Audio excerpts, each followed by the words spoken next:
All right, if you have your Bibles, turn with me to Ruth chapter 3. We're going to read this first. Then Naomi, her mother-in-law, said to her, "My daughter, should I not seek rest for you, that it may be well with you? Is not Boaz our relative with whose young women you were? See, he is winnowing barley tonight at the threshing floor. Wash, therefore, and anoint yourself, and put on your cloak, and go down to the threshing floor. But do not make yourself known to the man until he has finished eating and drinking. But when he lies down, observe the place where he lies. Then go and uncover his feet and lie down, and he will tell you what to do." And she replied, "All that you say, I will do." So she went down to the threshing floor and did just as her mother-in-law had commanded her. And when Boaz had eaten and drunk, and his heart was merry, he went to lie down at the end of the heap of grain. Then she came softly and uncovered his feet and lay down. At midnight the man was startled and turned over, and behold, a woman lay at his feet. He said, "Who are you?" And she answered, "I am Ruth, your servant. Spread your wings over your servant, for you are a redeemer." And he said, "May you be blessed by the Lord, my daughter. You have made me this last kindness greater than the first, and that you have not gone after young men, whether poor or rich. And now, my daughter, do not fear. I will do for you all that you ask, for all my fellow townsmen know that you are a worthy woman. And now it is true that I am a redeemer, yet there is a redeemer nearer than I. Remain tonight, and in the morning, if he will redeem you, good. Let him do it. But if he is not willing to redeem you, then as the Lord lives, I will redeem you. Lie down until the morning." So she lay at his feet until the morning, but arose before one could recognize another. And he said, "Let it not be known that the woman came to the threshing floor." And he said, "Bring the garment you are wearing and hold it out." So she held it, and he measured out 6 measures of barley and put it on her. Then she went into the city. And when she came to her mother-in-law, she said, "How did you fare, my daughter?" Then she told her all that the man had done for her, saying, "These 6 measures of barley he gave to me, for he said to me, 'You must not go back empty-handed to your mother-in-law.'" She replied, "Wait, my daughter, until you learn how the matter turns out, for the man will not rest, but will settle the matter today." All right. So, back in December, we talked about mentoring, and we used certain excerpts from the book of Ruth to teach on that. And if you remember that series, we called Ruth fat, right? Like not physically fat, but faithful, available, and teachable. And that ties directly into the whole mentoring aspect. But during the sermon prep that week, I was asked, and I was asked afterwards at group, "Hey, what's the significance of 2 of these verses found in today's reading?" Right? Like, why in the world is she to lay at his feet and uncover his feet? What's that mean? Is that some cultural deal? And so, as promised, I told you then that I would look into this, I would study this, and I would share it with you. So, verse 4, chapter 3. "But when he lies down, observe the place where he lies. Then go and uncover his feet and lie down, and he will tell you what to do." I've studied this. I've read several commentators on this. It's nothing. Here's the deal: most marriages, they were arranged, okay, and there's not a protocol in there's not a protocol in place. There's not customs in place for females making the move to get the attention of the male, right? I mean, like there's customs for everything, but with the marriages being arranged, my family talks to your family, we negotiate, and it's a done deal. But Naomi's a widow. Ruth's a widow. She's a foreigner. There's not a custom for this. And so what's taking place here, this is simply a very subtle tactic for getting his attention when he is sleeping and not causing a scene. The threshing floor, it's a public place, okay? The idea here is that, hey, Boaz is our kinsman redeemer. Which in the old Jewish law, it was, hey, if there's a a female and she's a widow, the next man in line is the one that is responsible to marry any unwed females, right? Ruth is a foreigner. She comes in as Naomi's daughter-in-law, and she needs to get his attention without causing a scene. Now, there's a relationship already. You know that from reading Ruth chapter 1, Ruth chapter 2. Okay? But here's the thing. This has to be done in a public setting. Because if it's done in private, you know what people are going to do. They're going to talk. And rumors are going to start spreading about Boaz and Ruth and the private meeting and everything. So it has to be done in a public setting, but it also has to be done in a place where Ruth is not going to draw attention to it because she's the one initiating this potential relationship. And so Naomi says, hey, when he falls asleep, go uncover his feet. All right, apparently it's cool. Feet are going to get cold. What's he going to do? He's going to be startled. And what happens when he wakes up? Lo and behold, there's a woman at my feet. Right? And what does it say? He's going to tell you what to do. Now, I take issue with that because I'll show you something in just a second. He will tell you what to do. Now, the laying at the feet, this is a sign of submission. And so that's what Ruth did. And sure enough, he woke up. His feet were cold. There's a woman at my feet. And he says in verse 9, who are you? She said, I am Ruth, your servant. Now, Naomi said, Ruth, go down there, do this, and he'll tell you what to do. And she's like, all right, I'll do that. I would like to point out in verse 9 that he says, who are you? And Ruth, it's me, Ruth, your servant. And then she tells him what to do. Just pointing it out.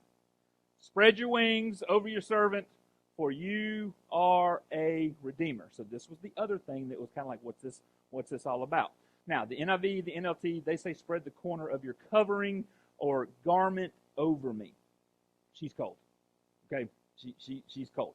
But here's the interesting thing about the language used in this verse. Okay? The same language for that's used here, spread your garment over me, spread your wing over me. This is, the language is used for protection. And here's the thing, it's the same thing, believe it or not, that Boaz said to Ruth the chapter before. It's not going to come up on the screen, but chapter 2, verse 12, if you're looking. This is Boaz talking to Ruth in the field. And he says, may the Lord, the God of Israel, under whose wings you have come to take refuge, reward you fully for what you have done. So he's already said to her in the field, hey, you have come here from a foreign land to take refuge, and it's under the wings of God and his protection that you are here. And now Ruth is coming, and she is saying to him, very subtly, spread your wings over me. Let you, Boaz, be my protector. Cool. So that's a cool gesture from Ruth. All right, that has nothing to do with the sermon. Okay. That's just some fun facts, I promised you. Today, becoming like Jesus. And we're looking at the characteristics of Jesus. We're looking at the ones that he has that are lived out in other Bible stories. And so that is why we did read about Naomi and Ruth. Okay? Because there's a lesson here about intentionality that Naomi lives out. And so we talk about this intentionality. It's a characteristic of Jesus that is rarely discussed. And as a matter of fact, growing up in church, I don't think I've ever heard anyone else describe Jesus as intentional. I can't remember that. And it was only until I started studying and paying attention to the method of Jesus, the how he did ministry, that I started to see that Jesus was very intentional with his ministry. Before, I always was raised and even trained to just look at the message and to parse and to exegete the words that came across and to figure them out and then interpret those and give those into sermons. I've never been taught before in any class, any formal class, hey, look at how Jesus did ministry. We always looked at what he said. But there's value in looking at how he did the things he did. And when you do that, you will see that intentionality is woven throughout the ministry, throughout the life of Jesus, if you know what you're looking for. So, that we're all on the same page. When we talk about intentionality, and I remember having a conversation one time with Billy Bryant, one of the elders, one of the previous elders of LifeBridge, about this. We kind of weren't seeing eye to eye. So just so we're on the same page, intentionality, the word intentional, it means this right here. Something done on purpose or deliberate. Like that's what it means. It's real simple, and I think everybody gets that. Okay? So when we talk about this, it's something done on purpose. Like I'm going to do this for a reason. It's going to be deliberate. Now, when we speak of intentionality being a characteristic of Jesus, we are saying that he was intentional with his followers. He was intentional in relationship and the people that he had a relationship with. Does that make sense to you? That's what we're talking about, the intentionality. I don't think Jesus walked around with a day planner and all right, from 9 to 10, I'm going to do my quiet time, and from 10 to all that kind of worked out. We're talking about intentionality within the day-to-day relationships that he had. So, we'll get back to Jesus in a minute. Our story today is the perfect example of someone who was intentional in the life of someone else. Get the big picture of Ruth and Naomi.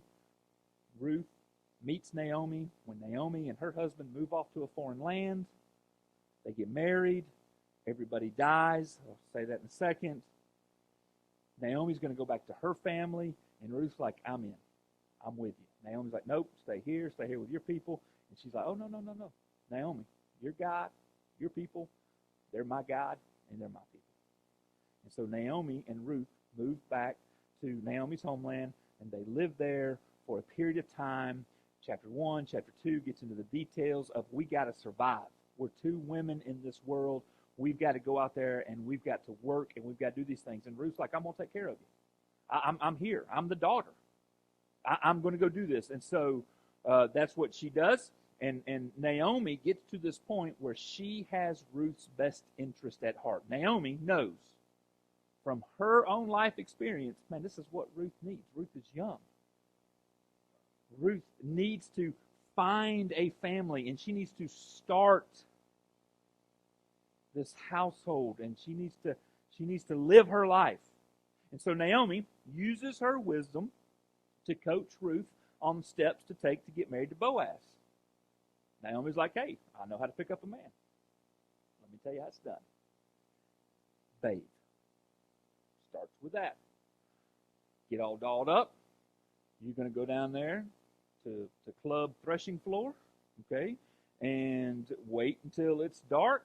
Wait until he's been eating a while. Wait until he starts to drink a little bit. And when he lies down, that's when you make your move. I mean, think about it. When he falls asleep, this is when you act, okay? And so that's what she tells him to do. And Ruth is like, okay, I see the plan. I'll do it. But here's the thing we got to know about Ruth. Ruth is content with living and serving with her mother-in-law. She's not seeking this out for herself. She's like, hey, Naomi, you're my mother-in-law. I will stay here and I will take care of you. Ruth is content with that. But Naomi is like, no, I know what you need. You think you know what you need and you think you know what your desire is. As an older female, I know what you need. It's a great opportunity. Okay, just for me to put this little plug in there. Daughters, listen to your moms. They know what you need. Believe it or not, hadn't been that long ago. They were your age. I know some of you are like, oh no, it's been a while. Trust me, it wasn't that long ago. So Naomi knows from her own life experience. She knows the needs of Ruth. And here's the thing when we talk about intentionality, we've got to brag on Naomi for a second. Notice the maturity that she is demonstrating here. I mean, she has a daughter-in-law who loves her so much. The daughter has given up her previous life. She's followed her from a foreign country to live with and to take care of Naomi. Naomi's got like the perfect daughter-in-law.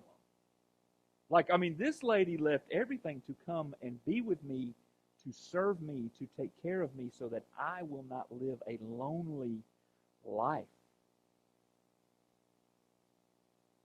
But Naomi knows what's best for Ruth.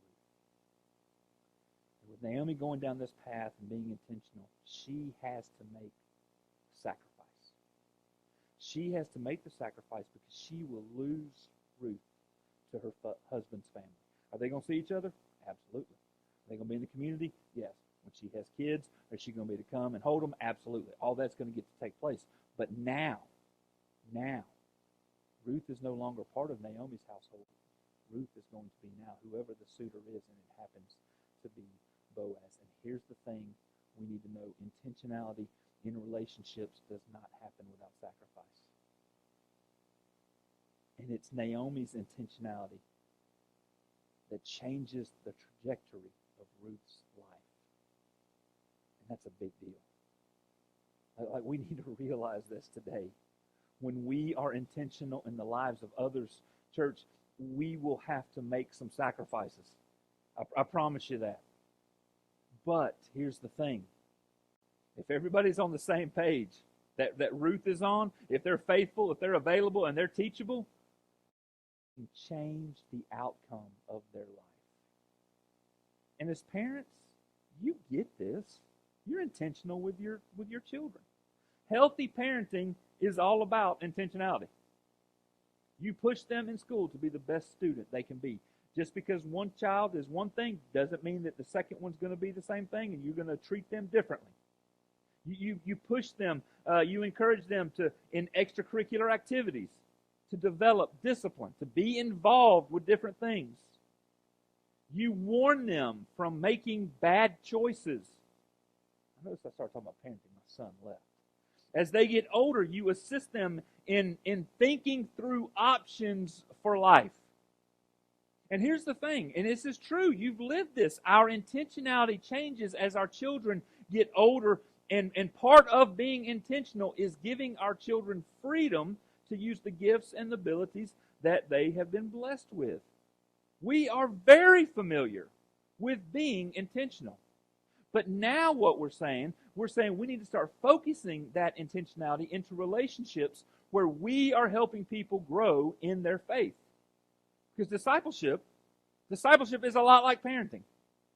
And it requires intentionality. As a matter of fact, if you take our 201 class, our discipleship training class, that's exactly what we're going to do. We're going to look at the characteristics of parents and parenting, and we're going to look at the characteristics of kids and where they are, and then we're going to draw a line. We're going to bridge that gap of here's the physical, spiritual child, and here's the physical, real child, and where they are in life. And we're going to make the comparisons to that. Discipleship is just like parenting, and it requires intentionality. And for some people, this comes natural. Some people have no problem being intentional with others. My personality type is to have a plan and to execute the plan. Hey, I get a strong sense of accomplishment when this happens. I look at my calendar several times a day. I plan out sermon prep and when I'm going to do this. I plan out my reading. I plan out when I'm going to do my soaps. I plan out my off time with my family. I plan out meals. I plan out planning sessions to make plans.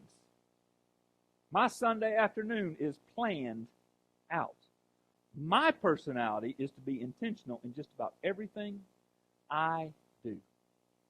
I know that there are going to be 2 conversations that I have with each of my children this week that have been on my mind and things that I'm praying about.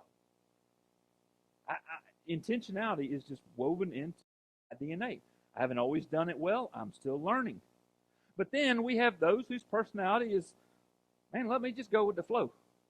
Now, I'm going to wake up and I'm going to try to get fed and dressed and to work on time, and I'm just kind of a fly by the seat of my pants. And there's absolutely nothing wrong with those types of people. Don't tune me out, though. Just because intentionality isn't in your DNA, you're just don't say like, well, this isn't for me. I'm okay.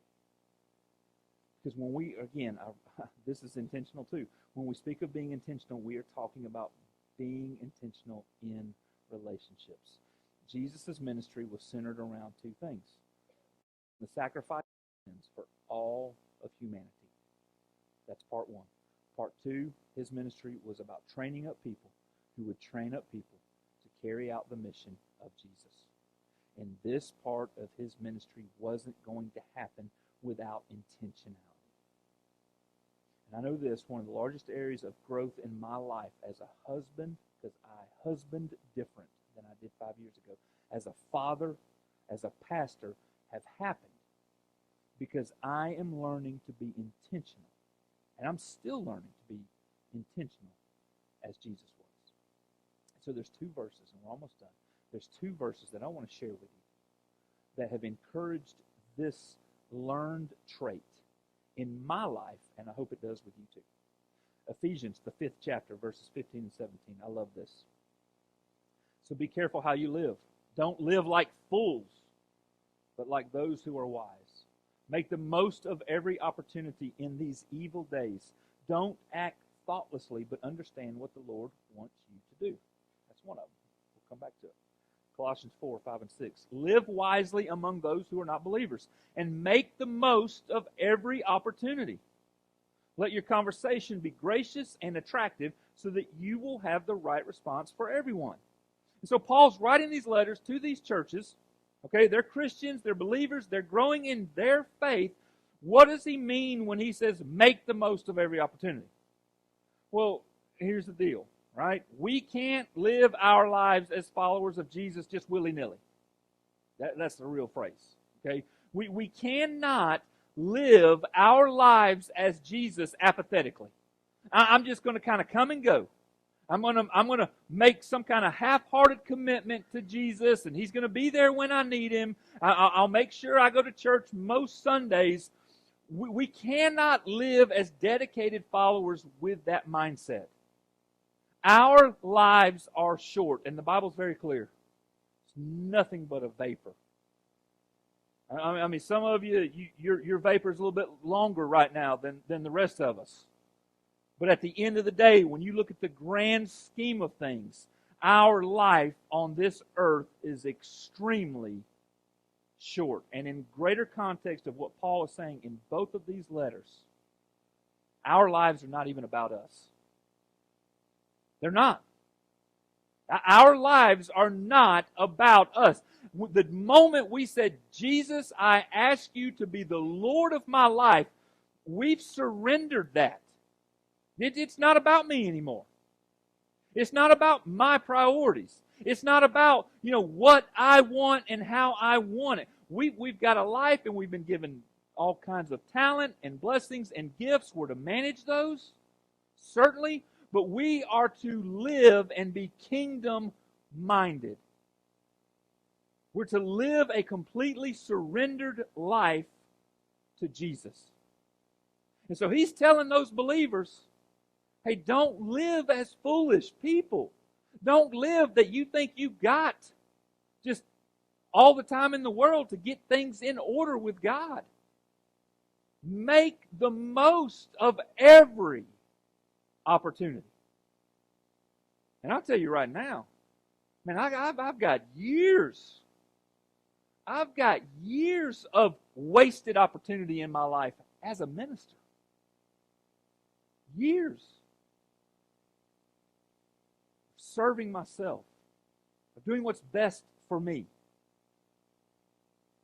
striving to put me first, overlooking opportunities.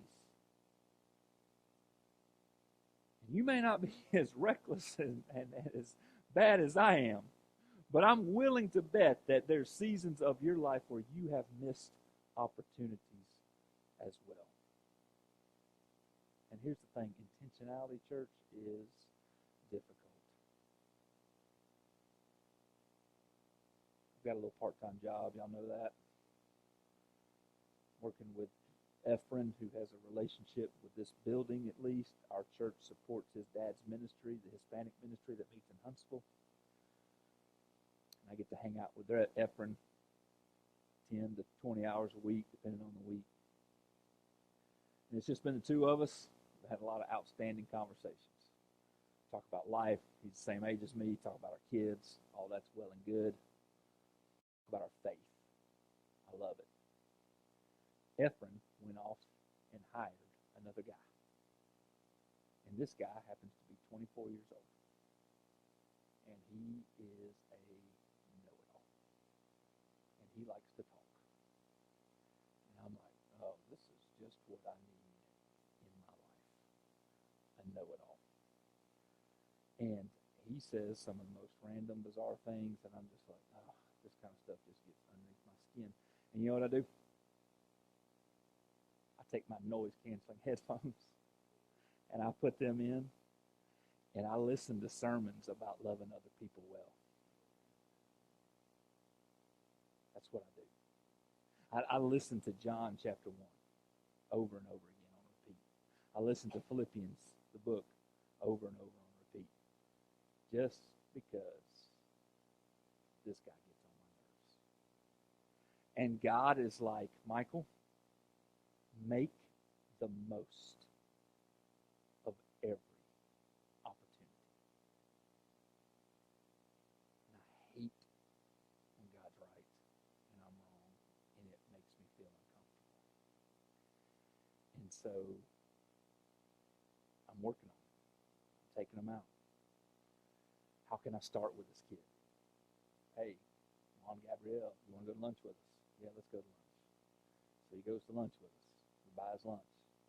He gets his food. Sucker's just chowing down. And I'm like, hey, I'm gonna pray for our meal. And as I'm not kidding, as I'm praying, this is the first time we went out to eat together. As I'm praying, he's sitting there slurping on his drink while I'm thanking God for the food. And so I said, hey, do you have a faith in God? He goes, yeah, I mean, I know God's there. I go, okay. And I start having this conversation. And I said, did you understand why I prayed? And he's like, well, I don't really understand why you prayed, because really and truly, Ephraim's the one that paid you from working, and he's the one that has given you the opportunity to buy lunch for us, and not really God. And so, you know what? I mean, dude's straight lost, right? I mean, right now, based on everything that we know in Scripture, if he were to die, based on everything that I know of this kid, he's not going to be spending eternity in heaven. And what am I doing? He's annoying me, so I'm going to listen to my sermons about how to love other people. I'm going to tune them out. We have to make the most of every opportunity. And Naomi's sitting here with Ruth, and it's like, you've got some cred in this town. The opportunity is now to get you married. And Jesus, here's the cool thing, Jesus was the master at making the most of every opportunity. I could go on for an hour talking about different stories, the feeding of the 5,000, the sending them into the storm, the trips to Samaria. I mean, we could talk on and on and on about how Jesus made the most of every opportunity, because he is the king of being intentional with other people.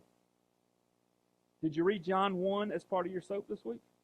I mean, this isn't coming up on the screen, but Jesus' ministry, as I said already, it's about two things: dying on the cross and choosing men to follow him so they can train up people who can train up people to carry out his mission.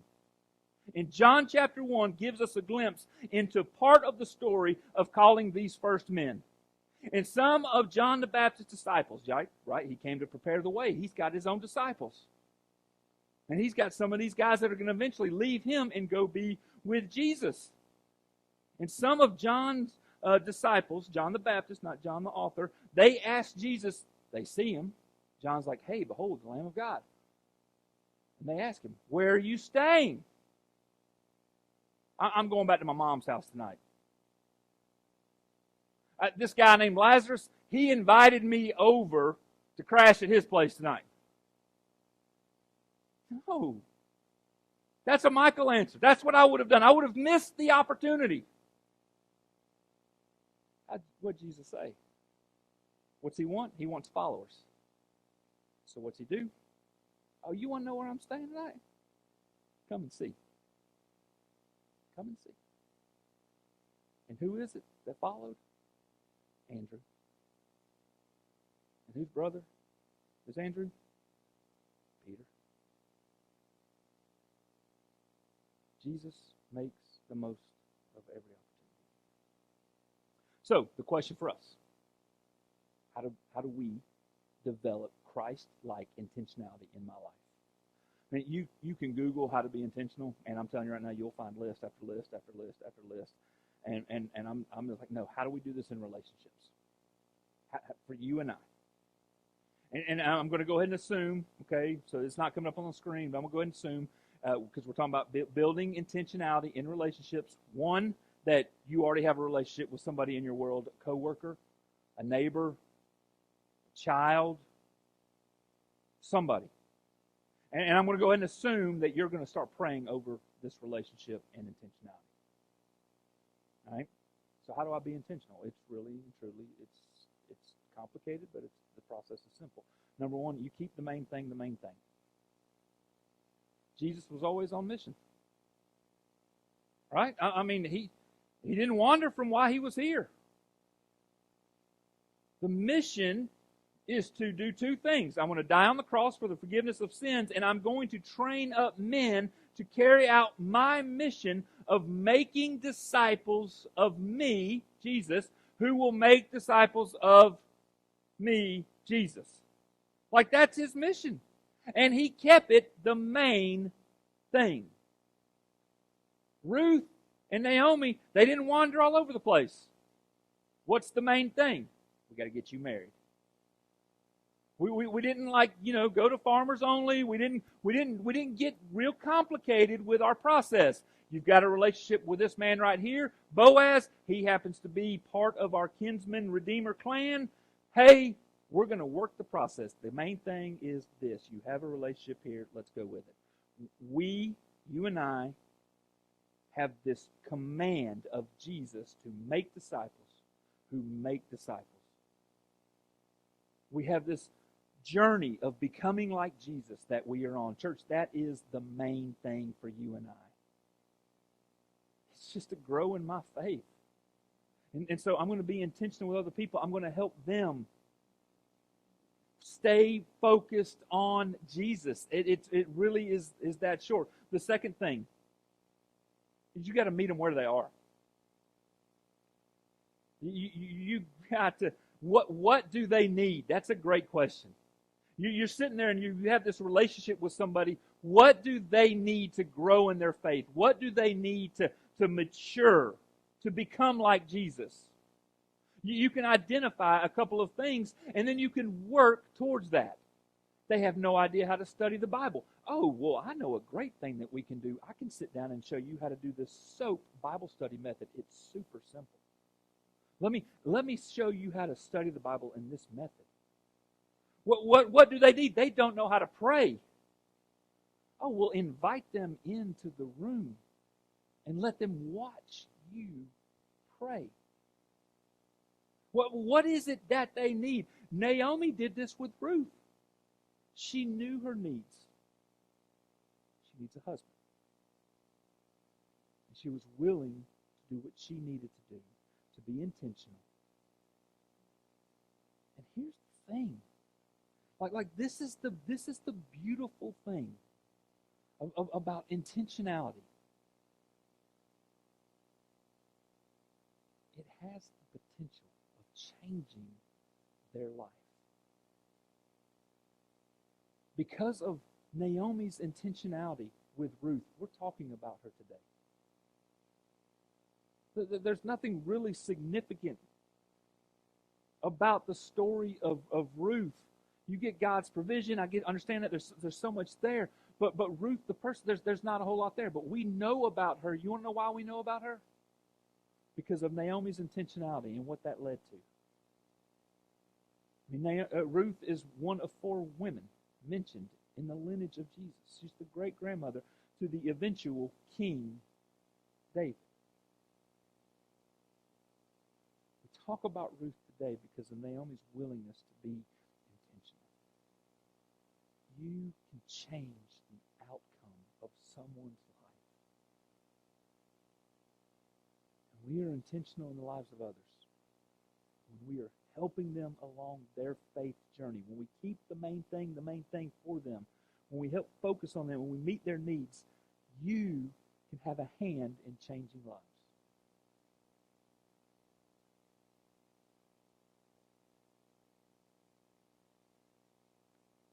Who do you need to be intentional with? I love the saying. I read this a long time ago, and it actually has changed how I view ministry. More intentional time with fewer people leads to greater kingdom impact. And I believe that wholeheartedly. More intentional time with fewer people. For me, it starts in my house. It starts with the people that are going to come to 189 Mesa Verde and eat lunch. It starts there. And then it's gonna branch out to the people who are going to come over to my house for life group tonight, and the people whose house I'm going to be in Tuesday night. And then it starts with this relationship right here. It's only a few people. That's the way Jesus did. He turned the world upside down. More intentional time with fewer people will have a greater kingdom impact. So who are your few people? Hey, God, thank you. Thank you for the example of Naomi and Ruth. Changed her life. She came under the protection of Boaz and ultimately you. It's all because Naomi used the wisdom and the life experience, the need that what she had, that she knew that Ruth needed, and she was willing to make the sacrifice to do it. And so, God, I pray that we can keep it that simple. That there are people in our lives who are floundering in their faith. We have people in our lives who don't even have a faith with you. Father, I pray that we can carry the same conviction that I personally carry about making the most of every opportunity. We don't have a lot of time on this earth. And Father, I pray that we don't waste time focused on us and serving ourselves. God, it doesn't matter if we're students. It doesn't matter if we're retired. It doesn't matter if we're working the 9 to 5. Lord, I pray that we can make the most of every opportunity, and they're there. May we make the most of every opportunity in our homes. May we make the most of every opportunity with people that you put in our path at work. God, and we'll see, as everybody does their part, we'll see life change. And God, we praise you for that. Amen.